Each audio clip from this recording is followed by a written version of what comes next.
Hey everyone, welcome. Today, we are diving headfirst into something we all experience, the wild connection between our feelings during the day and the strange movies our brain plays for us at night. We're going to explore how one directly fuels the other. I mean, you've been there, right? You have a really tense day at work, maybe get into it with someone, or you're just feeling totally swamped, and that night, your dreams are just completely nuts. Well, it turns out there's a really cool way to think about this, a model that sees our feelings less like thoughts and more like actual physical energy. And to really wrap our heads around this, we have to start seeing emotions in a totally new light, not just as abstract feelings, but as literal packets of energy. So there's this fascinating framework called the Brain Kinematics Model, and it gives us this concept, emotional strain energy. The big idea here is that every single feeling we have, joy, anger, anxiety, is like a little jolt of energy that has to move through our minds. And here's the kicker. That energy doesn't just poof into thin air. It has to be distributed. It splits up. It changes form. It even latches onto our memories. So the real question to understanding our own emotional lives is, where does all this energy actually go? Well, according to this model, that emotional energy basically flows down three main pathways. First up, you've got expression. This is the energy you burn off right away when you laugh out loud, vent to a friend, or actually do something about what you're feeling. The second path is memory binding, which is where the emotion gets stuck to a memory, kind of making it stronger. And the third one? That's suppression. This is all the leftover emotional juice that you didn't express that gets bottled up and carried with you. A really simple way to picture this is to imagine a powerful river of feeling. As it moves through you, it just splits off into these three different streams, and each one carries a piece of that original emotional punch.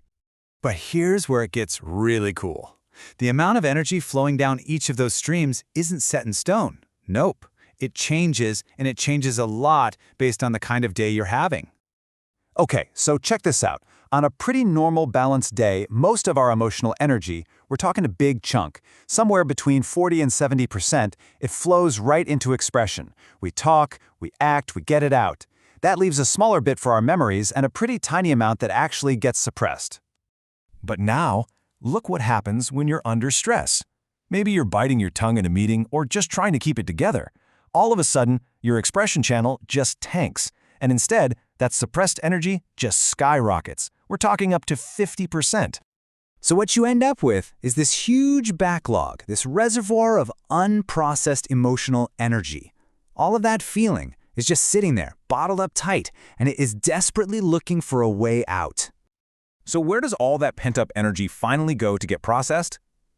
Well, this is where your brain's night shift kicks in, your dreams. Sleep is basically the main stage where all this leftover energy finally gets sorted out. And get this, it's not a small amount. A massive 60 to 70% of the previous day's suppressed emotional energy gets unpacked and dealt with while you're dreaming. This is like the main event for keeping our emotions in check.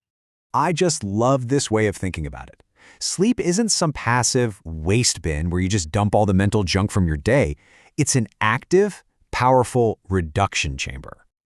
So what on earth does a reduction chamber do? Well, it means your dreams aren't just hitting replay on your day. They're actively taking apart your complex, messy, social emotions and boiling them down to their most basic, core ingredients. And you can really see this transformation happening right here. A complicated feeling like shame might get reduced to the raw feeling of vulnerability in a dream. Like that classic being naked in public dream. That's what we're talking about. Envy might get simplified into pure aggression. And that vague existential anxiety you felt all day? At night, it can just become straight-up fear, like the feeling of being chased. Okay, so your brain does all this heavy lifting while you're asleep, but what are you left with when the alarm clock goes off? Now, you might think all this processing just deletes the feeling, but it doesn't. It transforms it. And that transformation leaves behind a kind of emotional echo that you can actually feel the next day. And this echo can show up in a few different ways, right? You might wake up with just a general mood, like a vague sense of unease or calm that you can't really pin down. The process also cements the emotional memories that got worked on. And if the feeling was just too big to process in one night, it can echo over and over, leading to those recurring dreams we sometimes get. So, if we put the whole thing together, you can really see the cycle. During the day, we're expressing and suppressing. At night, in our dreams, all that energy gets redistributed and simplified. And the next day, we feel the after effects as the mood echo, and those emotional memories are now locked in a little tighter. What this all shows us is that our emotional world isn't this simple, straight line.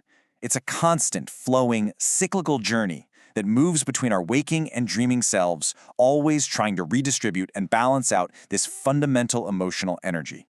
And that completely reframes how we should think about dreams. They are not just bizarre, meaningless brain static, they're a crucial, functional part of how we manage our feelings, like a personal emotional maintenance system, working hard for us every single night. Which really just leaves us with one final thought. The next time you wake up from some totally weird dream, instead of just shrugging it off as random, maybe pause and ask yourself, what unresolved energy was my brain working so hard on last night, and what is it trying to tell me right now?